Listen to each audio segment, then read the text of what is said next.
Nessa parte da aula, eu vou falar então sobre modelos de processos para condução de projetos de ciência de dados e vou começar falando do processo chamado KDD.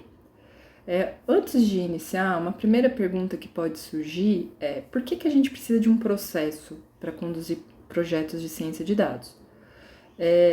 Acho que uma possível justificativa é a gente imaginar que se a gente tem um cenário, acesso a um banco, né, com milhões de dados e centenas de campos, e cada campo com uma série de parâmetros, é possível que vá se tornando difícil a gente, de maneira sistemática, conseguir ir extraindo conhecimento desse banco sem a obediência a um determinado rito, a um determinado processo. Isso também é verdade se a gente começar a agregar dados de fontes diversas, né?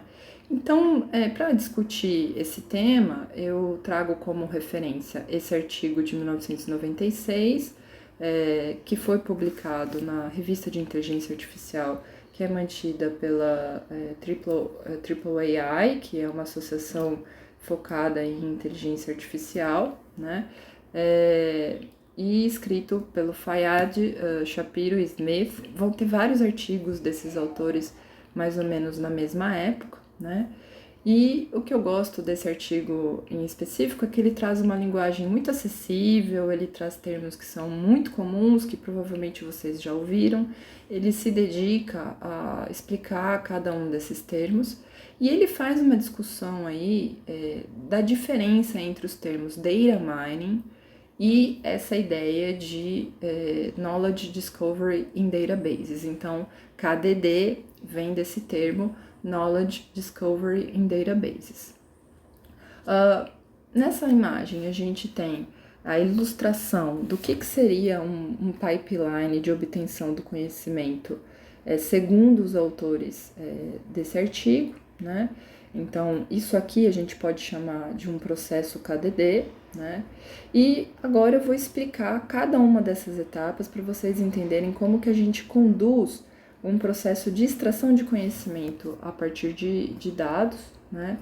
Por meio de algumas etapas específicas, certo?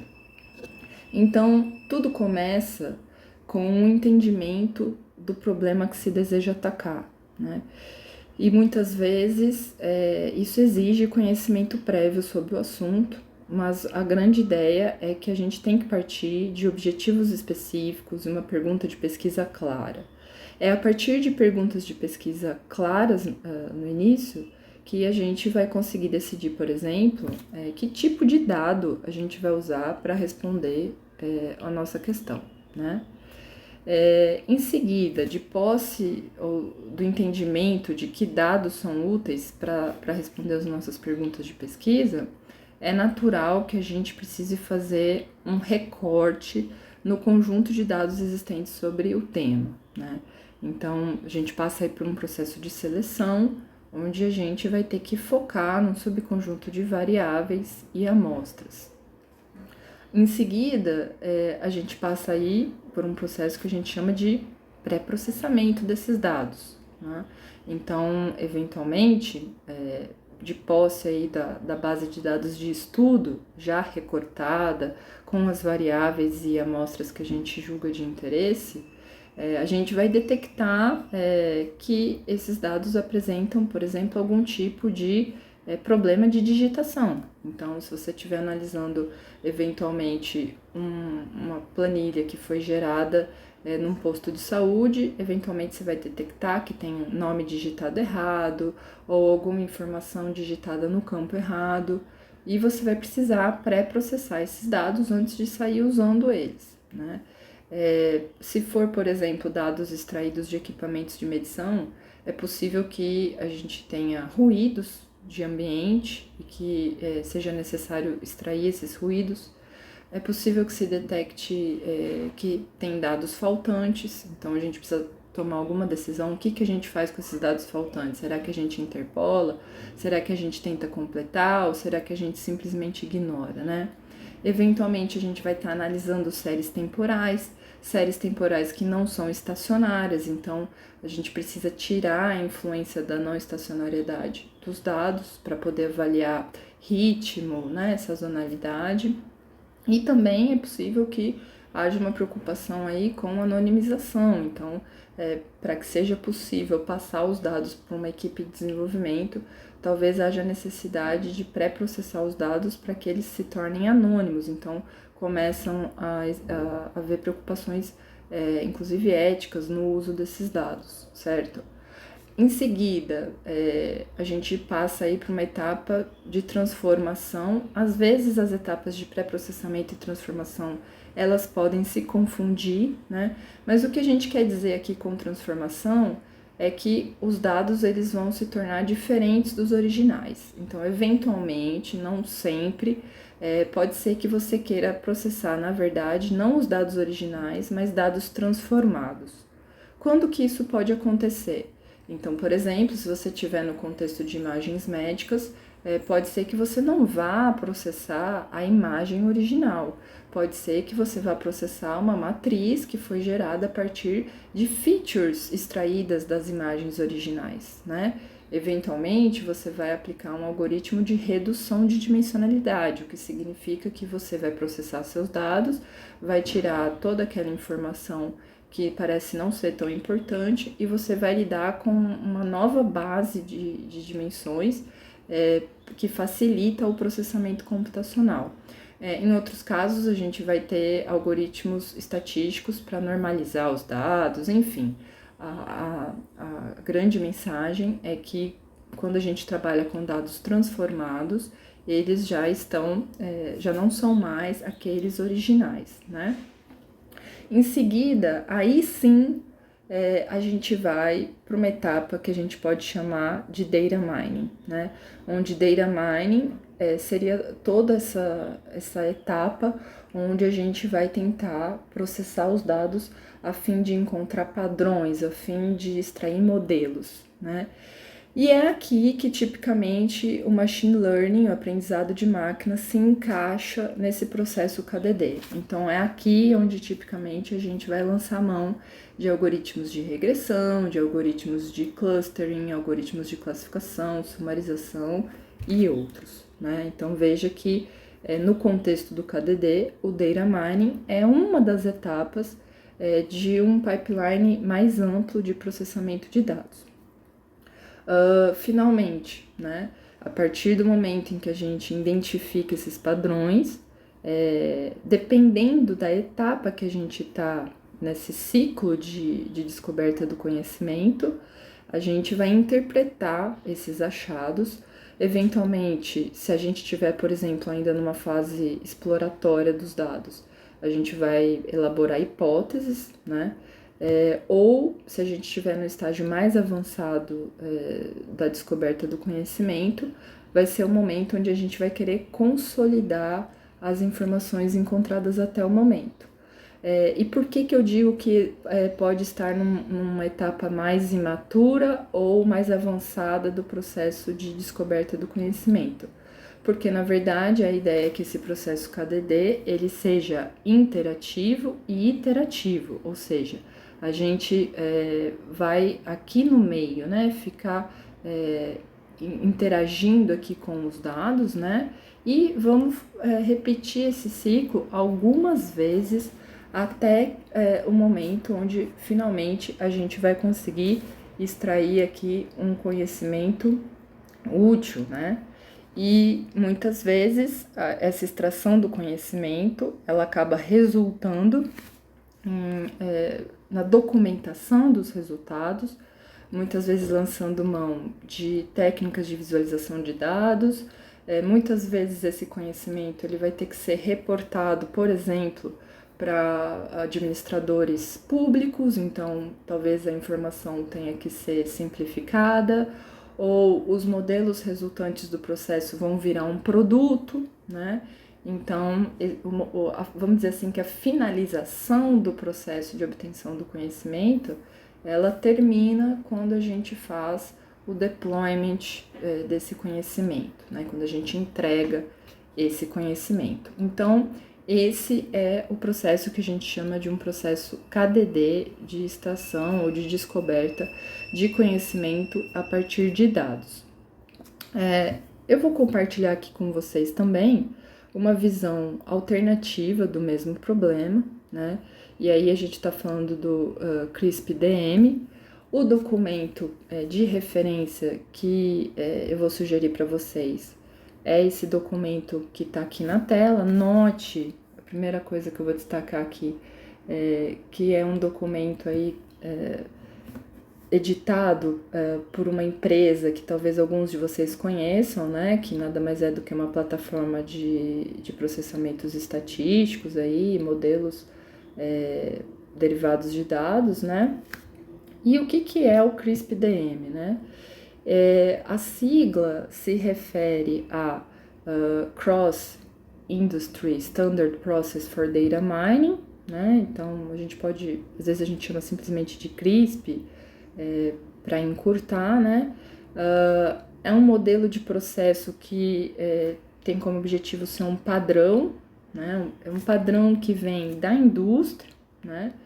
E que tem um propósito ser não proprietário, e uma característica dele é que ele é criado por praticantes desse data mining, no caso, da indústria. Então, eu extraí aqui um trecho daquele documento de referência, onde destaca-se aqui a seguinte história, né?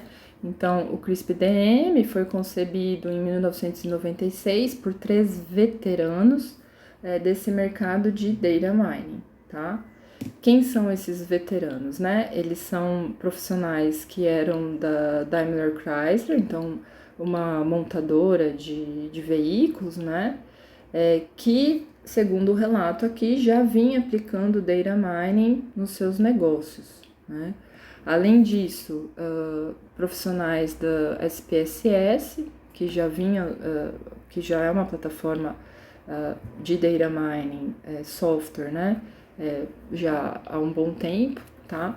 E a NCR, que é aí, vamos dizer assim, uma empresa que provê armazenagem de dados, né? Data Warehouse, ok? Note também a data, né, que é semelhante lá ao mesmo artigo que eu mencionei para vocês, associado ao KDD. Agora note também que o foco aqui que é dado é bastante em data mining, diferente ali do KDD. Mas vocês vão perceber que na prática não existe tantas diferenças assim, apenas uma nomenclatura e um foco um pouco diferenciado. Essa é uma ilustração do processo CRISP, tá? Então, basicamente, eles dividem o processo em 6 etapas, tá? Então, entendimento do business ou do problema, né? Entendimento dos seus dados, preparação dos seus dados, modelagem, avaliação e deployment, ou seja, a entrega do produto. Vamos aqui dar uma olhada com maior detalhe em cada uma dessas etapas, tá? O que é interessante do CRISP é que ele visa dar um guia mesmo para quem pratica esse tipo de projeto. E a gente vai perceber no documento um grande foco no pessoal da indústria, porque inclusive o próprio documento sugere a documentação, a geração de relatórios em vários pontos, né? O que é muito interessante, não só na indústria, como também para a academia, tá? E a gente sugere, inclusive, que vocês se inspirem nesse tipo de prática para conduzir o próprio projeto de vocês, tá? Talvez, se vocês quiserem implementar ipsis literis cada etapa do processo, vai ficar um pouco pesado demais, mas a sugestão é que no contexto aqui de poucos meses da disciplina, que vocês tentem praticar um pouco desse processo. Então, o que a gente tem aí na primeira etapa, que é a etapa de entendimento do business, né, do negócio aí. Então, a ideia é que sejam definidos os objetivos, né, então qual é o background, né, quais são os critérios de sucesso, isso é muito interessante, né, Então, a ideia é que, de repente, você elabore sua pergunta de pesquisa e como que você vai saber quando você respondeu ou não. Isso é bastante interessante, né? Você tem que fazer uma avaliação da situação. Então, o que que você tem disponível para você atingir esse objetivo? Pode ser que você não tenha os recursos ou os dados necessários, né? Quais vão ser os seus grandes objetivos aí de data mining? O que você quer extrair de fato dos dados, tá?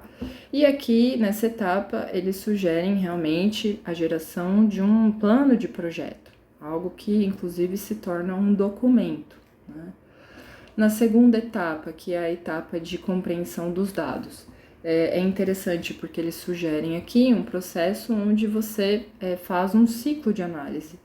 Então, inicialmente você coleta dados, é importante que você descreva os dados, e inclusive eles sugerem aí relatórios para cada etapa, né? Eles sugerem que você explore os dados, o que é sempre interessante, né? E que você elabore um relatório sobre a qualidade dos dados. Isso é muito interessante também para o processo científico, porque ele vai mapeando todas as etapas que foram percorridas com os dados originais. Na etapa de preparação dos dados, a gente parte aí do dataset e note que às vezes aparece a palavra database, às vezes aparece a palavra dataset. Aqui no caso a gente está falando do conjunto de dados que de fato vão ser objeto de estudo, né? Existe aí também a etapa de seleção dos dados, então um racional para inclusão e exclusão de certos parâmetros ou certas amostras. Vai aparecer também o processo de data cleaning, né? Aqui existe o processo equivalente ao processo de transformação lá no KDD, né? Eventualmente a gente vai integrar os dados, vai fazer um merge dos dados com outras fontes, né? E aí, finalmente, a gente tem aqui os dados reformatados, que são aqueles que vão ser utilizados no momento da modelagem. O momento da modelagem, obviamente, ele vai exigir experimentos com esses dados, né? Então, eu gosto de ressaltar que é bastante importante ter claro quais são esses experimentos e documentar esses experimentos, talvez não de maneira muito detalhada, mas é importante que na análise se tenha clareza de quais são os diferentes experimentos. E por que a gente chama de experimentos? Porque para cada experimento a gente pode escolher uma técnica de modelagem diferente. Dificilmente uma única técnica vai resolver de cara o seu problema, então talvez você tenha que exercitar diferentes técnicas de modelagem. Você vai ter que planejar como que você vai testar se o seu modelo está ok ou não, se ele está evoluindo ou não, né? Então, o caso típico é a gente ter lá um conjunto de dados e a gente escolher uma parcela que vai ser usada para o treinamento do modelo, enquanto outra parcela dos dados vai ser ali separada para avaliação desse modelo, né? Então, a gente tem que ter ideia de que existem aí várias etapas nesse processo de modelagem, incluindo a montagem dos experimentos e avaliação dos modelos. Finalmente, né, depois que a gente julga que a gente tem um processo, um modelo, vamos dizer assim, vencedor dentre os vários experimentados, né, a gente tem que estabelecer aí uma documentação, né, de por que esses modelos foram os mais interessantes, talvez fazer uma análise da revisão do processo e preparar o que seriam os trabalhos futuros. Então, isso acontece principalmente naqueles projetos acadêmicos, onde o trabalho nunca se esgota, né? Então, o fim de um trabalho é o começo do outro, certo? E, finalmente, algo que é muito característico da indústria é a fase de deployment, né? Então, muitos desses modelos, eles vão virar produtos, certo? E no contexto da indústria é bastante importante que se tenham planos de monitoramento e manutenção desses modelos, A gente pode imaginar, por exemplo, que seja um modelo de reinforcement learning, por exemplo. Um modelo que vai recebendo novos dados e que ele vai se aprimorando, né? Eventualmente, existe a etapa de transferência de conhecimento, então isso pode acontecer por meio de um relatório final, uma apresentação final, é exatamente o que vai acontecer nessa disciplina, certo? Um documento que é sugerido no processo também é esse documento de aprendizados, assim, o que se aprendeu com esse projeto que eventualmente poderia ser transferido para outros. Bom, como último destaque que eu faço aqui, é que no próprio documento do CRISP, né, ele diz que uma boa maneira de definir as saídas de um projeto de data mining é usando essa equação simbólica aqui, onde os resultados de um projeto de data mining são o quê? Os resultados de um projeto de data mining são modelos mais os seus achados, né? Então, aqui talvez a gente tenha o conhecimento descoberto, né? E aqui os modelos que são úteis para que a gente desenvolva coisas interessantes, certo? Então, com isso, eu finalizo esse tópico e agradeço a atenção de vocês.